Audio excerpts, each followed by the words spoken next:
Nós vamos ler dois textos bíblicos no livro do Apocalipse. Apocalipse, capítulo de número 20.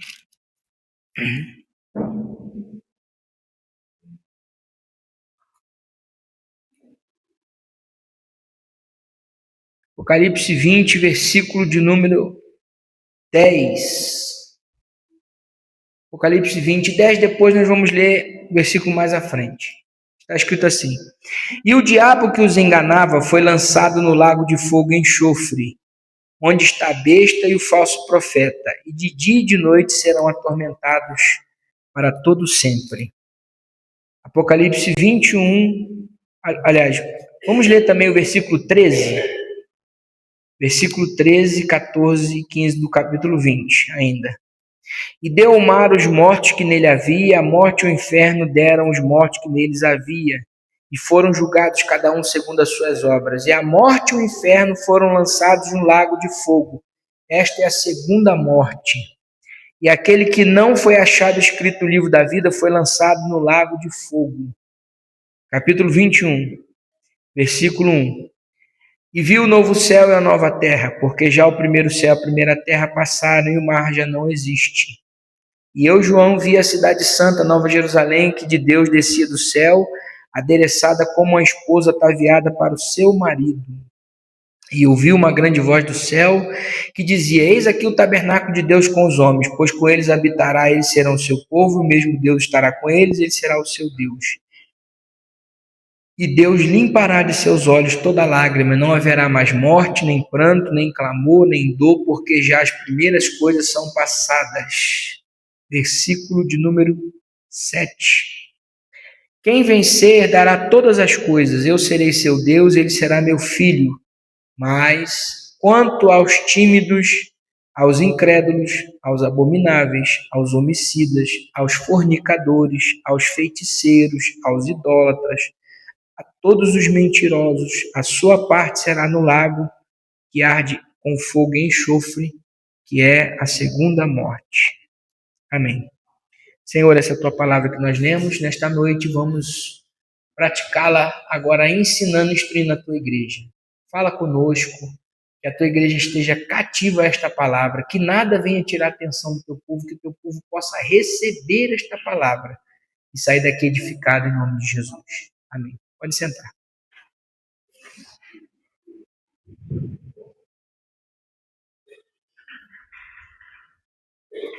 Eu quero que você deixe a sua Bíblia aberta no livro de Apocalipse, no capítulo 20, no versículo de número 11 em diante. Porque, na verdade, quando nós chegamos ao final de tudo, e aqui está o final de tudo, Apocalipse 20, verso 11, nos diz que aqui está sendo narrada a cena do juízo final. O juízo final, ele não será para os crentes. Os crentes não vão, os salvos não participam do juízo final. Por quê? Porque os salvos já foram julgados. A igreja de Jesus, ela já foi julgada. A igreja ela não é julgada para ser condenada. A igreja é julgada para que seja recompensada. Então, o juízo final, ele não é para a igreja, para os salvos. Os salvos não participam do juízo final. Qual o juízo que a igreja participa, pastor? Eu já falei aqui, mas vale a pena a gente relembrar, que é o juízo chamado de Tribunal de Cristo. Tribunal de Cristo. Está lá na carta de Paulo aos Coríntios, por favor.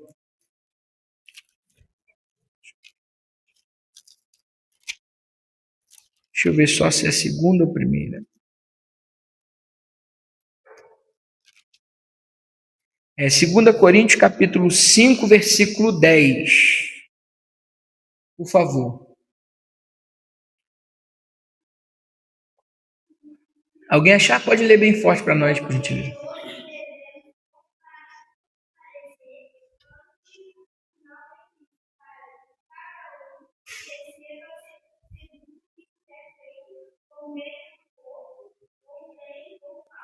Todos devemos comparecer ante o tribunal de Cristo para receber no corpo a recompensa daquilo que foi feito, seja bem ou seja mal.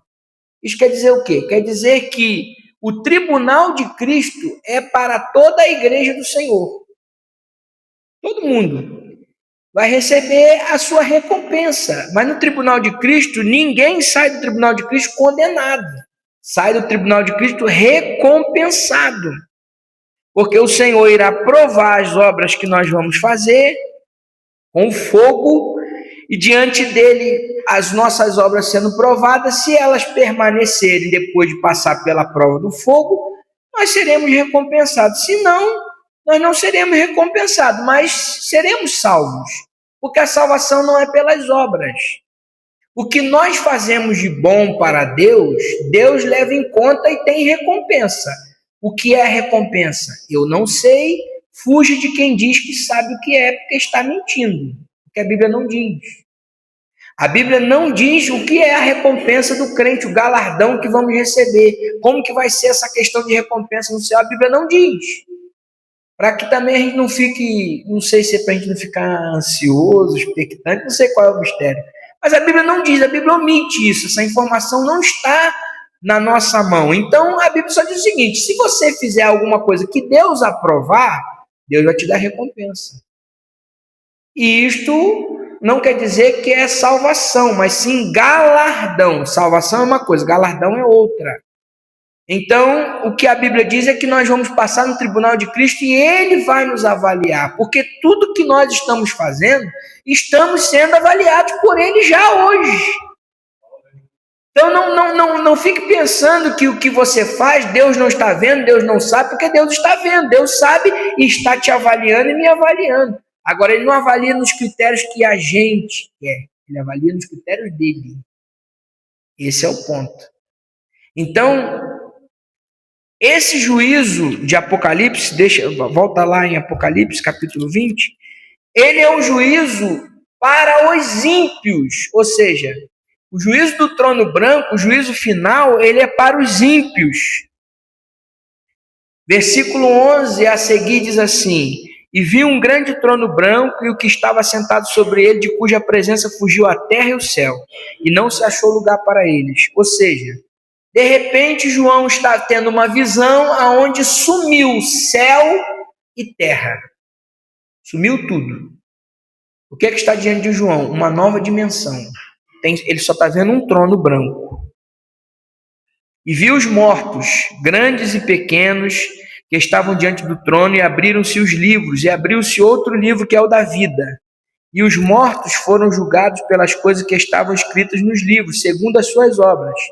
E deu o mar os mortos que nele havia, a morte e o inferno deram os mortos que neles havia, e foram julgados cada um segundo as suas obras. Então esse é o primeiro ponto. Todo mundo, o universo inteiro, todos os mortos, desde a primeira morte, que foi a morte de Caim, até a última morte que vai acontecer, todos eles estão diante de Deus agora. Todos os homens.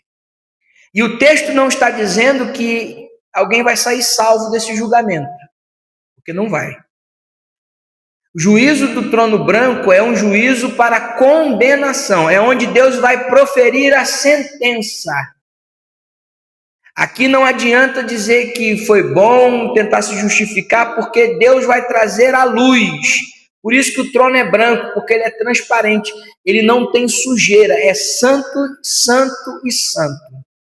E ele está sentado no trono e ele vai começar a julgar todos os homens que existem ou existiram em algum momento da história humana. Todos esses homens, todos eles. E o texto bíblico diz que havia uns livros que foram abertos.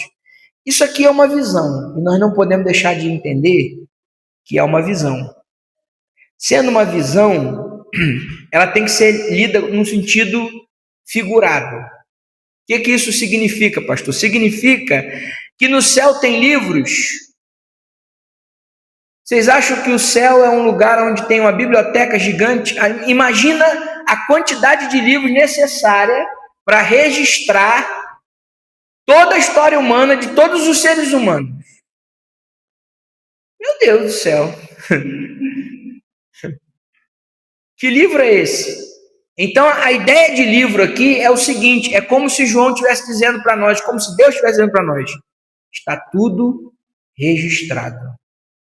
Porque quando você vê livro na Bíblia, você está dizendo que é registro, porque isso aqui não pode ser mudado, porque está escrito. Ou seja, está registrado, está sacramentado, não pode ser mudado, não pode ser transformado, não pode ser alterado. É por isso que a Bíblia diz que abriram-se os livros, ou seja, os registros das ações humanas foram abertos esse dia. Está tudo registrado, Deus não perde nada, Deus não esquece nada, Deus não fica perdido, Deus não tem amnésia, está tudo registrado. Aí nesse dia vai ser aberto. E quando a Bíblia diz que esses livros são abertos, você não vê aqui em nenhum momento ninguém sendo salvo. Versículo de número 13, no final do versículo 13. E foram julgados, cada um segundo as suas obras. Versículo 14. E a morte e o inferno foram lançados no lago de fogo, e esta é a segunda morte. E aquele que não foi achado escrito no livro da vida foi lançado no lago de fogo. Aí ele começa a falar, e ele está dizendo sobre o inferno. Mas observe o texto bíblico que diz: e a morte e o inferno foram lançados no lago de fogo e enxofre. Ué, pastor, o inferno foi lançado dentro do inferno? É porque a palavra inferno aqui no original, ela significa lugar dos mortos. Não é o inferno que a gente fala assim, inferno, não. É o lugar dos mortos. Então esse lugar dos mortos, onde os mortos estavam, sem Cristo, mais a morte, foram lançados no lago de fogo e enxofre. O lago de fogo e enxofre é o inferno que a gente conhece como inferno, que diz é o inferno eterno. E como é o inferno, pastor? Como é o inferno? Bom, nós sabemos que o inferno é um lugar de tormento. O inferno é um lugar chamado de lago de fogo e enxofre. E é interessante nós vermos e avaliarmos aqui que o inferno ele não é um lugar bom para os crentes, porque os crentes, tudo que os crentes gostam não tem no inferno. E o céu também não é um lugar bom para os ímpios, porque tudo que os ímpios gostam não tem no céu. Esse é o primeiro ponto. Segundo ponto, Deus não lança ninguém no inferno injustamente. Ninguém vai para o inferno porque foi injustiçado. A justiça de Deus ela é perfeita. E também ninguém vai para o céu porque foi justo aos seus próprios olhos, às suas próprias obras. Só iremos para o céu porque o justo nos justificou. Jesus, o justo, nos deu a justiça de Deus e pela fé nós aceitamos. Estamos aqui dizendo que somos dele, entregamos a nossa vida a ele, ele trabalha a nossa vida e por isso seremos salvos. Ninguém vai para o céu por justiça e ninguém vai para o inferno por injustiça. Nós vamos para o céu pela graça. E quem vai para o inferno vai porque rejeitou a graça, porque não quis a graça, porque desprezou a graça, porque disse: eu não preciso de Deus, eu não preciso da salvação, eu não preciso de Cristo. Aí por isso vai para o inferno. Então aqueles que vão para o inferno, né, o lugar que está embaixo, é chamado lugar que está embaixo na Bíblia, ele é um lugar de tormenta. Abra sua Bíblia, por gentileza, no Salmo 9, verso 17. Quem será lançado no inferno? Salmo 9, verso 17 diz quem vai ser lançado no inferno.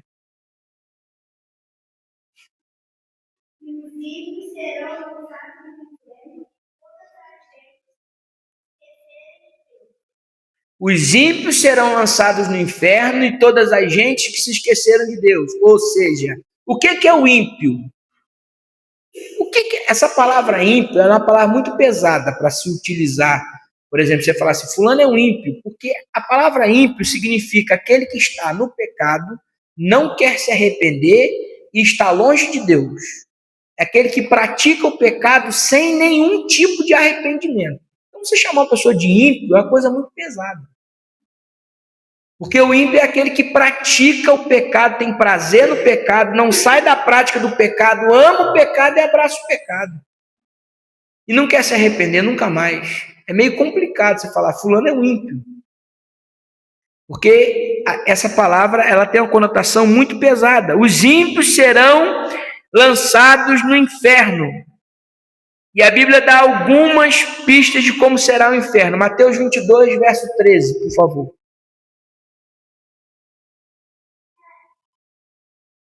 Também em Apocalipse 20, verso 15, diz, e nós já lemos, que aqueles que não foram encontrados seu nome no livro da vida são lançados no inferno.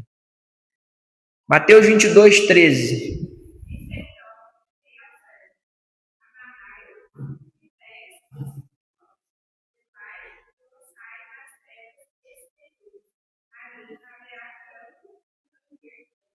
A Bíblia começa dizendo que o inferno é um lugar de trevas exteriores, ou seja, é uma escuridão que está em outra dimensão. O inferno não é acessível hoje. Ele não está aberto a sua porta, nem inaugurado ainda. O lago de fogo e enxofre, o estado final, ainda não foi inaugurado. O que existe hoje é o que acontece na parábola do rico e Lázaro, onde Jesus nos ensina que aqueles que morreram em Cristo estão descansando no paraíso. E aqueles que morreram sem Cristo estão no lugar de tormento. Mas ainda não é o lago de fogo e enxofre, ainda não é o inferno. É um lugar de trevas exteriores, ou seja, não é uma escuridão como a escuridão aqui, se a gente apagar toda a luz da igreja vai ficar escuro. Não é uma escuridão dessa. É uma treva exterior, ou seja, é algo que está fora dessa dimensão. E ele diz, ali haverá pranto e ranger de dentes. Mais ou menos, o que a Bíblia diz quando pranto e ranger de dentes, ela está misturando um gemido com uma dor. Então, se eu for tentar replicar o som, é mais ou menos assim, ó.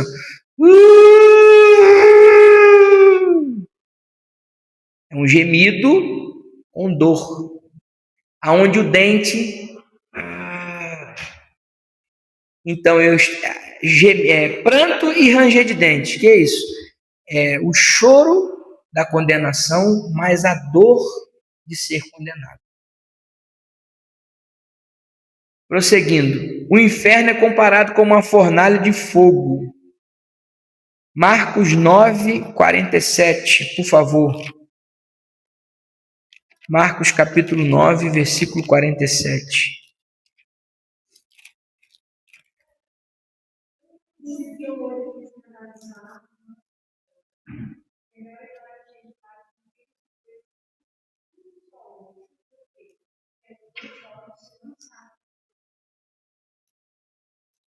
Isso. Aí continua o versículo 48.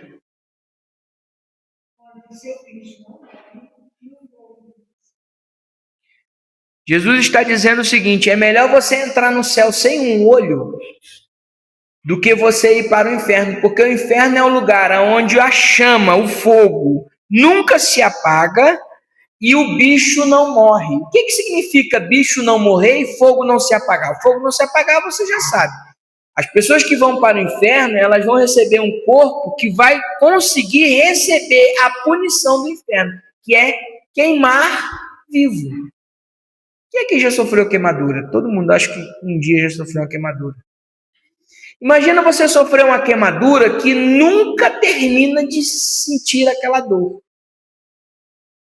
E detalhe, o inferno é um lugar de trevas exteriores aonde o fogo está queimando. Está queimando o quê? Está queimando o pecado dos pecadores. Está queimando os pecadores. Eles estão recebendo na sua carne a recompensa do que semearam. Porque a Bíblia diz que vão receber na carne a sua recompensa. Versículo de número 2 Tessalonicenses 1, verso 9, por favor. 2 Tessalonicenses 1, verso 9.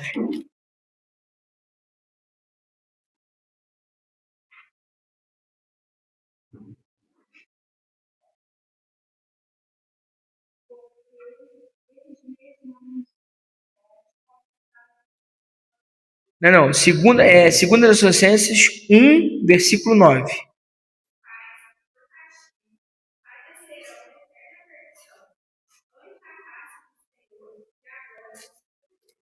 Tem gente dizendo por aí, você já pode ter visto em algum podcast pela internet e pelo YouTube, que o inferno não é eterno. Por exemplo, os adventistas, os testemunhos de Jeová, eles dizem que o inferno não é eterno. Só que a Bíblia é muito clara dizendo, os quais por castigo padecerão eterna perdição ante a face do Senhor e a glória do seu poder. Eterna perdição. Se a salvação é eterna, a condenação também é eterna. E quando a Bíblia diz que o bicho come e o fogo não se apaga, ou seja, a ideia é que o ambiente do inferno é um ambiente onde a pessoa sente sendo queimada viva e tem um bicho comendo ela. Eu não sei se você já viu alguma ferida aberta de muito tempo que dá bicho. Alguém já viu em cachorro, ou até mesmo em ser humano. Eu já vi em ser humano. Feridas abertas com bicho. A ideia é essa, uma ferida aberta. As feridas que são feitas pelas queimaduras do inferno são abertas e os bichos comem a pessoa viva. Mas a maior condenação do inferno ainda não é esta. A maior condenação do inferno é estar sempre, eternamente, separado de Deus, sem acesso à presença de Deus.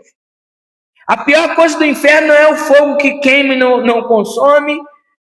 E a Bíblia chega a dizer que o inferno é um lugar de retribuição pelos pecados cometidos, porque Deus vai retribuir segundo cada um as suas obras, conforme Apocalipse disse. Mas o problema do inferno ainda não é esse na minha visão. Na minha visão, o maior problema do inferno é o total e completo afastamento de Deus. Porque hoje uma pessoa não salva, ela entra aqui na igreja, o ambiente de culto é um ambiente de presença de Deus, ela sente a presença de Deus.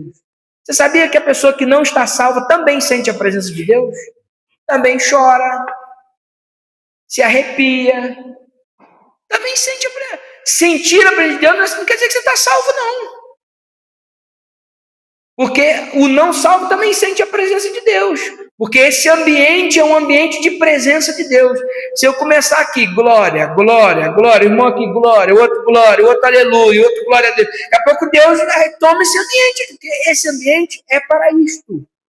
É para cultuar a Deus. Então o ímpio chega aqui, ele também sente a presença de Deus. Tanto é que tem gente que vem à igreja e fala assim, eu senti uma paz tão grande naquele lugar. A irmã estava me contando aqui antes do culto, que ela orou por uma pessoa, e a pessoa falou assim, nossa, eu senti uma paz tão grande quando você chegou perto de mim. Isso quer dizer o quê? Quer dizer que a presença de Deus está conosco. Onde a gente vai, Deus se manifesta. Agora, o inferno é um lugar onde as pessoas não vão achar nada da presença de Deus. Porque o inferno é um lugar onde Deus resolveu não estar. São trevas exteriores. É o lugar onde Deus disse, eu vou trazer juízo sobre toda a humanidade que fizer o que não convém. 2 Coríntios 11, verso 15. 2 Coríntios 11, versículo 15. Não é muito, pois que os seus ministros que se transfigurem em ministros de justiça, o fim dos quais será conforme as suas obras. O inferno é um lugar de retribuição pelo pecado, é lugar de desprezo e vergonha eterna. Daniel 12, versículo 2, por favor. Daniel 12, versículo 2.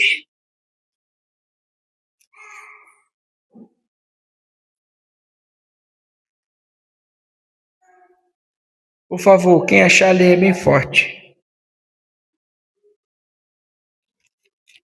Livro de profeta Daniel, capítulo 12, versículo 2.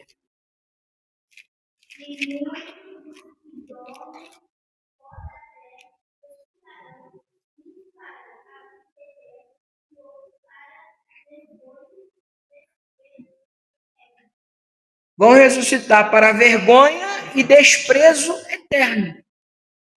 Então, o ser humano no inferno, ele vai sentir um sentimento de desprezo de Deus. É como se Deus tivesse desprezado aqueles que o desprezaram.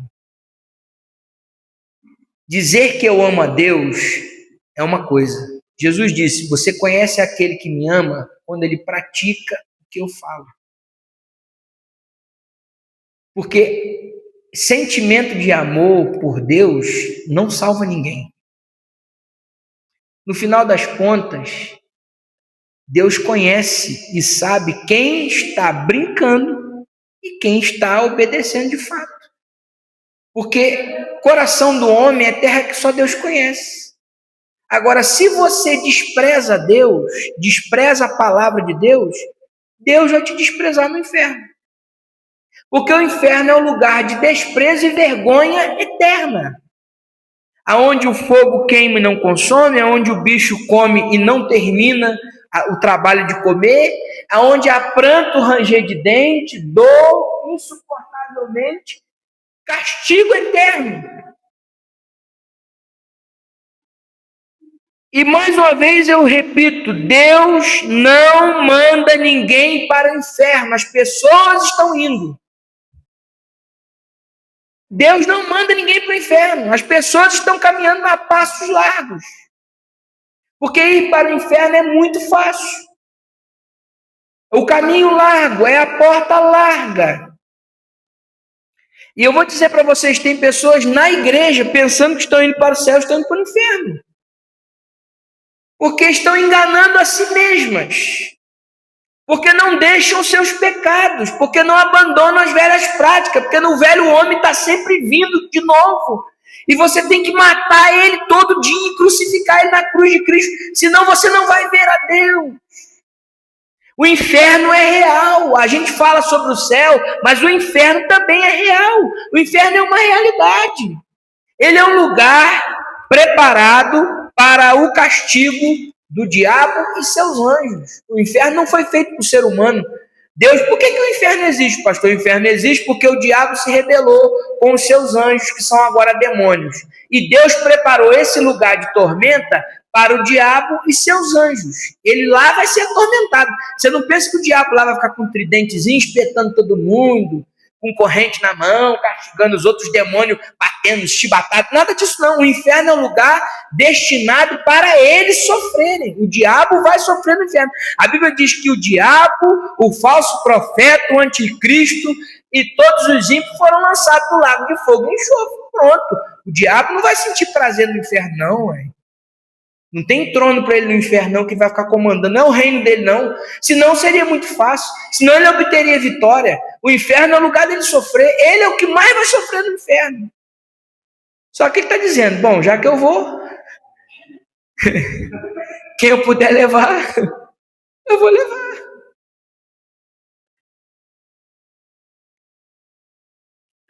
Porque o diabo odeia o ser humano e quer levar o ser humano para o inferno.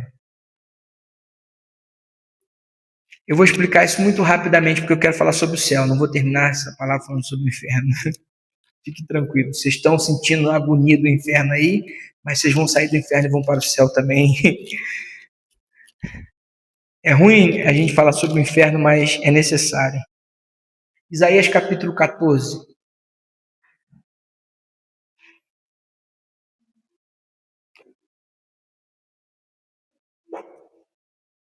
Versículo de número 12 em diante. Olha o que o texto bíblico fala sobre o diabo. Como caíste do céu, a estrela da manhã, filha da alva, como foste lançado por terra, tu que debilitavas as nações, e tu que dizia no teu coração, eu subirei ao céu, acima das estrelas de Deus, exaltarei o meu trono, e no monte da congregação me assentarei da banda dos lados do norte. Subirei acima das mais altas nuvens, e serei semelhante ao Altíssimo. O plano do diabo é o seguinte: eu vou subir aos céus, eu vou tomar o céu, eu vou colocar o meu trono, até desenhou um local, na banda do norte, e eu vou ser semelhante ao Altíssimo. Guarda essa palavra. Agora vai lá em Gênesis.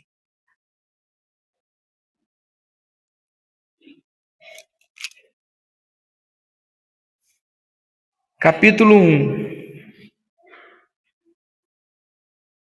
Versículo 26. Deus não briga com o diabo. Deus não briga. Quando o diabo subiu, ele desceu, ele caiu. Quando ele foi, aí caiu. Aí olha o que é que Deus faz. Gênesis 1, 26. A resposta de Deus para o diabo. E disse Deus disse com quem? Com ele mesmo, Pai, Filho e Espírito Santo. Façamos o homem a nossa imagem, conforme a nossa semelhança. Domine sobre os peixes do mar, sobre as aves do céu, sobre o gado, sobre a terra e sobre todo réptil que se move sobre a terra. E criou Deus o homem à sua imagem. A imagem de Deus o criou. Macho e fêmea os criou. Qual era o plano do diabo? Eu serei semelhante ao Altíssimo. Bom, vocês estão ligados. O que é que Deus faz? Derruba ele e diz, agora eu vou criar alguém que é minha imagem e minha semelhança. Aí ele faz você. Aí ele faz eu. É por isso que o diabo não gosta de você. É por isso que o diabo não gosta de mim. Porque apesar... E tem mais um detalhe. Deus nos criou, a gente errou no jardim, a gente pecou, mas Deus também providenciou a nossa salvação, que para ele não tem. Então ele não tem salvação, porque ele pecou no corpo glorificado. Nós temos salvação por Cristo Jesus, nosso Senhor. Então, na hora que a imagem de Deus ficou manchada na gente, quando a gente peca, a imagem de Deus fica manchada. Aí vem a deficiência, aí vem as doenças, aí vem os problemas, aí vem o mal, aí vem a morte, tudo na nossa vida, ok?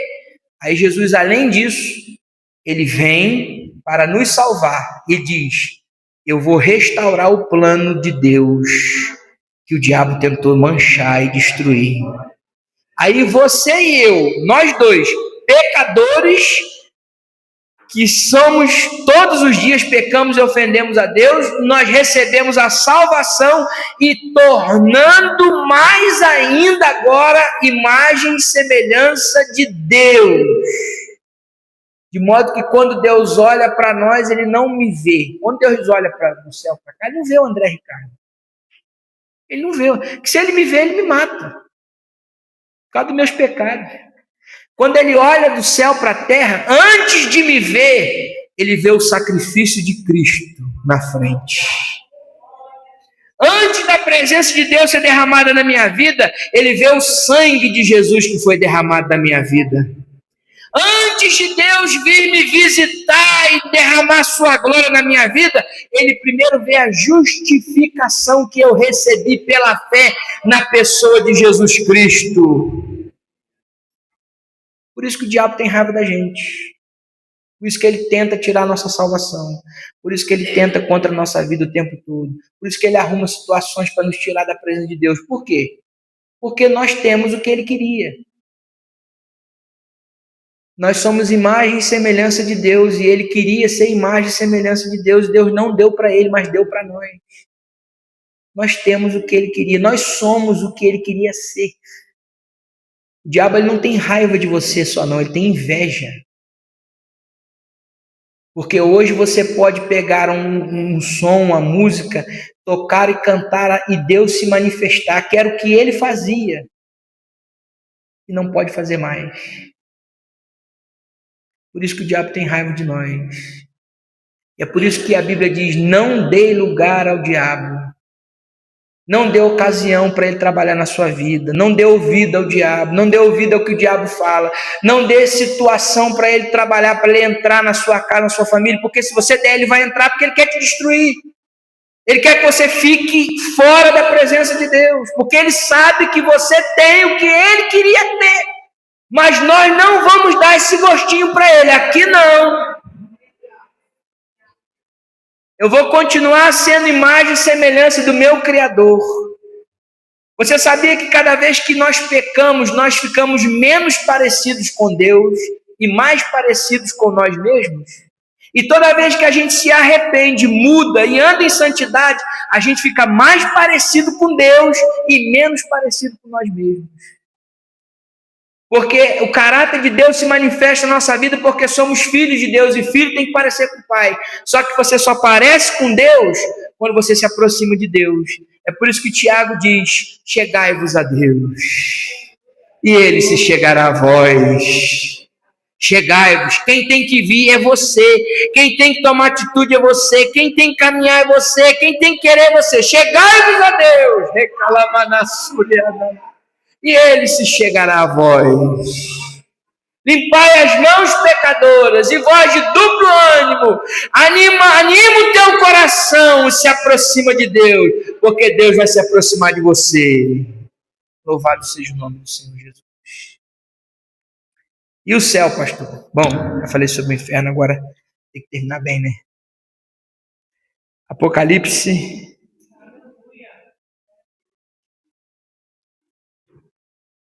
22, 21.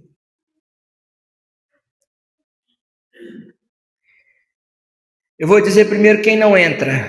Versículo 8.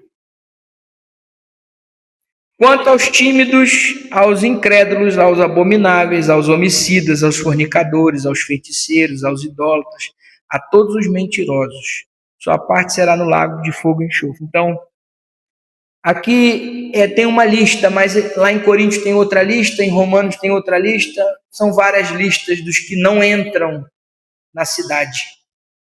Mas eu vou tirar uma dúvida aqui, porque tem gente que usa esse texto aqui para dizer, olha, os tímidos não entram no reino do céu, você não pode ser tímido. Aqui timidez não está falando de temperamento nem de personalidade, porque tem gente que é tímido mesmo. Se fosse assim, nenhum melancólico ia entrar no céu. Porque o melancólico é tímido, ele nunca vai aceitar uma oportunidade. Ele é tímido. Não quer dizer que o tímido, mas aqui a timidez é no sentido de aquele que se envergonha de Cristo. É o agente secreto. É o crente 007. Ele está aqui, tudo, mas quando é para testemunhar que ele é crente, ele não tem vida com Deus. Ele não testemunha aí fora que ele é crente. Ele é o agente secreto, ninguém sabe que ele é crente. Esse não entra no reino do céu. Então, tímido aqui é nesse sentido. Incrédulo, o restante você já sabe. Agora vamos falar de quem vai entrar. Versículo 3. E ouvi uma grande voz do céu que dizia, eis aqui o tabernáculo de Deus com os homens, pois com eles habitará, eles serão o seu povo, e o mesmo Deus estará com eles e será o seu Deus. Primeira coisa, primeira característica, João está vendo, depois que é lançado, depois que resolve os ímpios, inferno, ele separa, coloca as ovelhas à direita e os bodes à esquerda, joga no inferno, porque eles quiseram isso. Agora, os salvos. Desce a nova Jerusalém do céu. Significa que haverá um novo céu e uma nova terra. Deus vai restaurar essa criação e o mundo espiritual vai se fundir com o mundo físico. É isso que significa a Nova Jerusalém descendo do céu. O mundo espiritual se tornando um só com o mundo físico. E na Nova Jerusalém, a primeira e principal característica é que ela é o tabernáculo de Deus com os homens. Ou seja, não vai precisar de templo na Nova Jerusalém. Nova Jerusalém não tem templo. Não precisa de templo. A ideia de templo, espaço físico aqui, isso aqui que a gente está hoje, ela é o seguinte: existe um lugar separado para orar, adorar e pregar, que é a missão da igreja. Ok. O céu não precisa de templo. Porque você não vai precisar tirar um tempo para se preparar para vir cultuar a Deus. Vai ser 24 horas de culto, de presença de Deus. É mais ou menos quando tem aquele culto mesmo de poder na igreja, que Deus renova as nossas forças, a gente sai daqui tão alegre. Aquele sentimento, ele é 1%. É 1% do que nós vamos sentir eternamente na glória com Deus. 1%. É a presença de Deus se manifesta no nosso meio. Como Ele é, assim nós o conheceremos. Como Ele nos conhece, como Ele sabe quem nós somos, nós também vamos saber quem Ele é e estar na sua presença. Eis o tabernáculo de Deus com os homens, pois eles serão o seu povo e o mesmo Deus estará com eles e será o seu Deus. A presença de Deus será plena e incansavelmente derramada na vida de todos que estarão na Nova Jerusalém. É presença de Deus plena. Segundo lugar, versículo 4. Deus limpará de seus olhos toda lágrima, e não haverá mais morte, nem pranto, nem clamor, nem dor, porque já as primeiras coisas são passadas. Tem gente que lê esse texto e entende e quando a Bíblia diz que Deus limpará de seus olhos toda lágrima, que não haverá lembrança no céu. Mas o texto não diz isso. O texto está dizendo que não há tristeza no céu. Porque as consequências do pecado serão anuladas. Tudo que o pecado trouxe para esse mundo, Deus vai retirar no céu.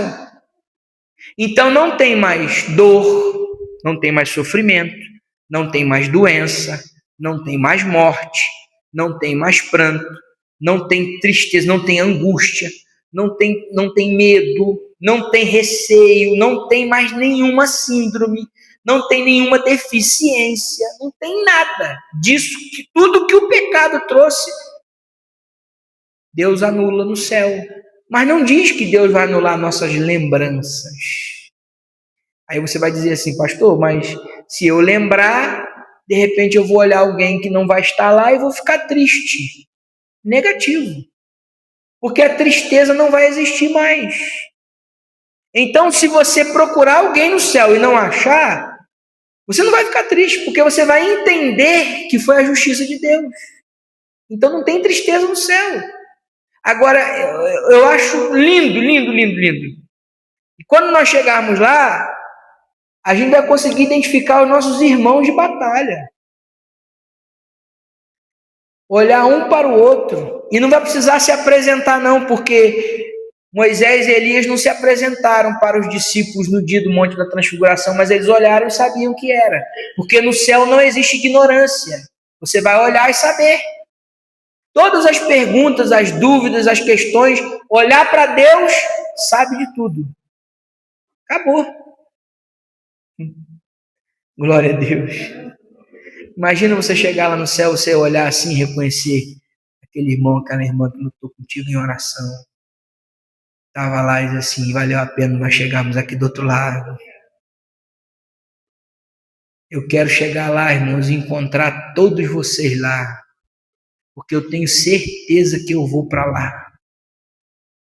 Absoluta certeza que eu estou caminhando para lá. E olhar para vocês e falar assim: aí, valeu a pena, nós vencemos. aquelas broncas que eu levava de vez em quando, que eu dava em vocês lá, que era pro teu bem, é para você estar aqui, aí tá vendo? Aí você chegou. Quando o pastor diz, o pastor é bravo, não, eu sou bravo não, mas olha, aqui, nós aqui chegamos do outro lado. Vamos caminhar na margem do rio da vida, vamos glorificar a Deus porque nós chegamos do outro lado.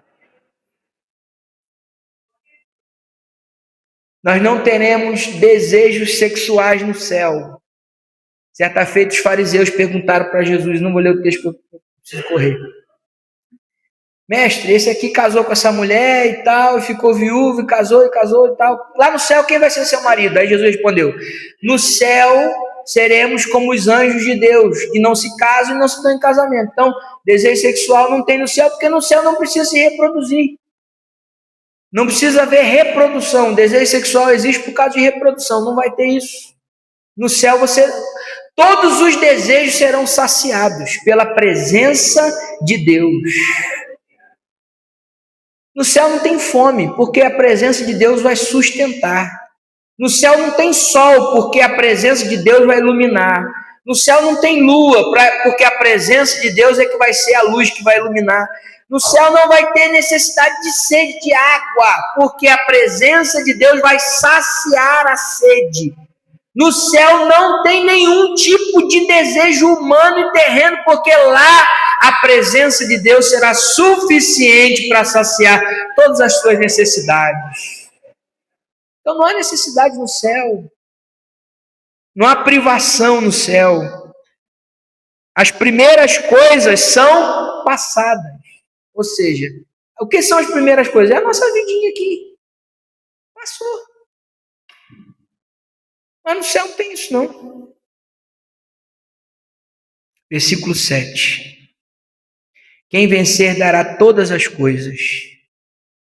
Você tem uma herança para receber, irmão. De repente, aqui na terra, você não tem herança para receber. De repente, aqui na terra, você está sem herança, e ninguém te deixou nada, ou não vai te deixar alguma coisa. De repente, a sua herança é só dívida, né?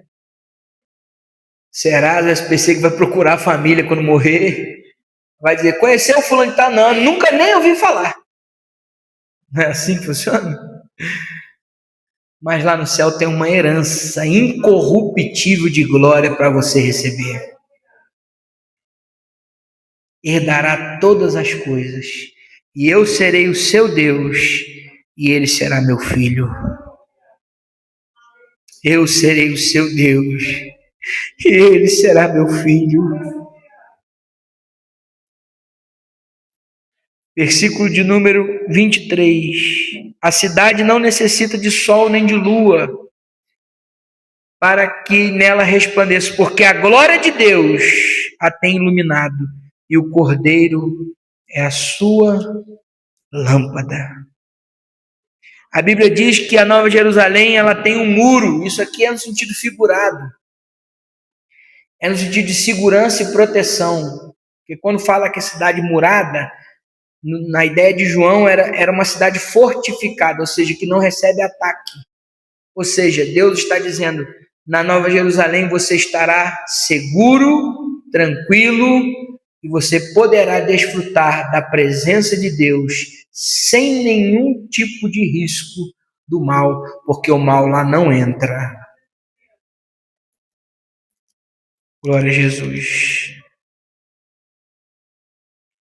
Versículo de número 27. E não entrará nela coisa alguma que a contamine e cometa abominação e mentira, mas só os que estão escritos no livro da vida do Cordeiro. Então, o céu vai ser um lugar muito chato para quem gosta de pecado. Por isso que quem gosta de pecado não vai para lá. Porque não vai ter como pecar. É uma lógica simples. É por isso que a Bíblia diz, eu vou fazer questão de ler nos últimos versículos aqui do Apocalipse, no capítulo 22,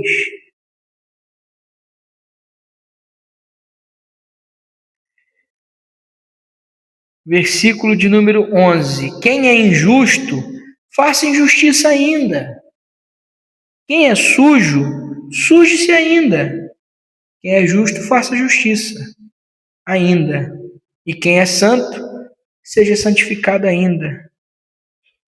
Né? Tem outro texto que diz, que não está aqui, mas tem outro texto que diz, quem está em pé, cuide para que não caia. Toma conta da sua vida. Toma conta da sua salvação. Quem é injusto, continua pecando. E quem está sendo justo, continua fazendo o que é justo. Isso aqui é um freio na boca daqueles que ficam indignados. Você já percebeu que tem gente que fica indignada quando vê uma pessoa em pecado na igreja? Não, que tem que tomar uma atitude, tem que fazer alguma coisa, tem que não sei o quê. Na verdade, aquela pessoa queria fazer aquilo, mas não tem coragem para fazer. Aí fica lá, tem que fazer, tem que pegar, tem que... Irmão, tem coisa que é Deus que vai tratar. Tem coisa que eu vou tratar também, que eu não vou deixar passar. Mas tem coisa que é Deus que trata. Você perguntou, tá tudo bem? Tá tudo bem. Pecou? Não pequei. Como é que eu vou disciplinar? Só que também não vai ter vez comigo. Eu sei que tá errado. Agora Deus é que vai tratar. Quem é injusto, faça injustiça ainda. Quem é sujo, se suja mais ainda, porque lá no céu não vai ser legal para você, você não vai se sentir à vontade, porque lá você não vai conseguir fazer as coisas que você faz aqui. Não entra lá nada que contamina o lugar é incontaminável. Então quem gosta de mentir não vai conseguir ficar lá, porque lá não entra mentira. Quem gosta de adultério não vai conseguir, porque lá não tem adultério. Quem gosta de prostituição não vai conseguir, porque lá não tem prostituição. Quem gosta de roubar não vai conseguir, porque lá não tem que roubar. Quem gosta de fazer coisa errada não vai conseguir, porque lá não tem esquema. Lá não entra nada que contamina. Então cuida da sua vida para você conseguir chegar lá do outro lado. Cuide da sua salvação. Olha por você. Quem está em pé, cuide para que não caia. Cuida de você. Deixa que do outro Deus vai tratar. Deus vai cuidar. Deus vai fazer. Deus vai mexer. Deus vai tocar. Deus vai tirar. Deus vai colocar no leito. Deus vai matar. Deus vai fazer. Mas deixa Deus trabalhar. Porque o texto bíblico é muito claro dizendo, versículo de número 14. Bem-aventurados aqueles que lavam as suas vestiduras no sangue do Cordeiro, para que tenham direito à árvore da vida e possam entrar na cidade pelas portas. Você só entra na cidade pelas portas se você lavar a sua vestidura no sangue do Cordeiro. Você não vai entrar lá porque você é bonzinho, não, porque você tem 200 anos de crente, não, tá? Que você é bom crente, é bom filho, é bom pagador, porque justiça humana não serve para Deus. Você vai entrar lá quando você lavar a sua vida no sangue de Jesus, porque o sangue de Jesus tem poder para perdoar todo pecado. Ficarão de fora, versículo 15, os cães são os falsos obreiros, sabia? Vou chamar de cães, os falsos obreiros, não é o cachorrinho que fica aí na porta, não. Se bem que animal também não entra no céu.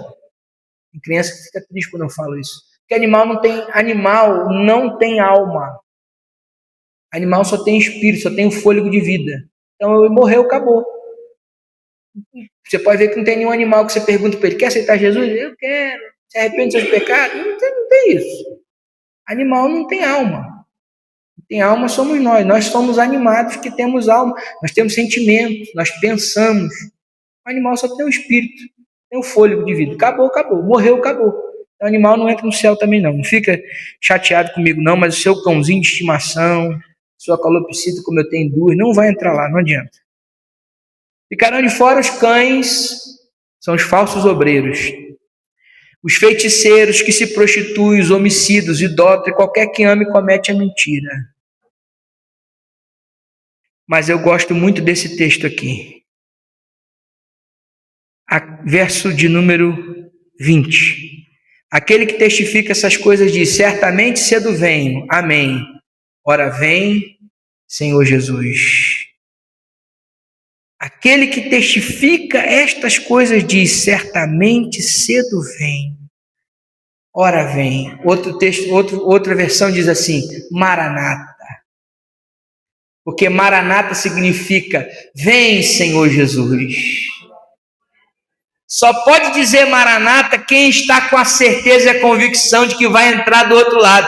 Maranata, vem, Senhor, vem. Vem buscar a tua igreja. Vem nos levar para... Eu quero ir para o céu, não porque o céu é um lugar bom, não. Eu quero ir para o céu porque o primeiro princípio do céu que eu ensinei aqui para vocês é o quê? Presença de Deus. João 14, versículo 4 em diante. Eu sou o caminho, a verdade e a vida. Ninguém vem ao Pai se não for por mim.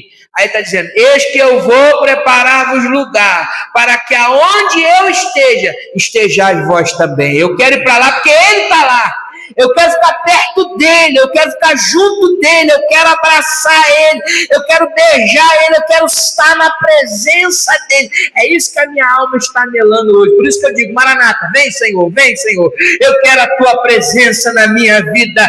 Eu quero me livrar desse pecado que fica me rodeando, me sujando. Eu quero estar 100% limpo na tua presença. O crente deseja ir para o céu não porque o céu é bom e o inferno é ruim. É porque ele ama tanto a presença de Deus, que ele não se vê em outro lugar, a não ser aonde Deus está. A presença de Deus. Que o Espírito Santo aplique esta palavra aos nossos corações, nesta noite, em nome de Jesus.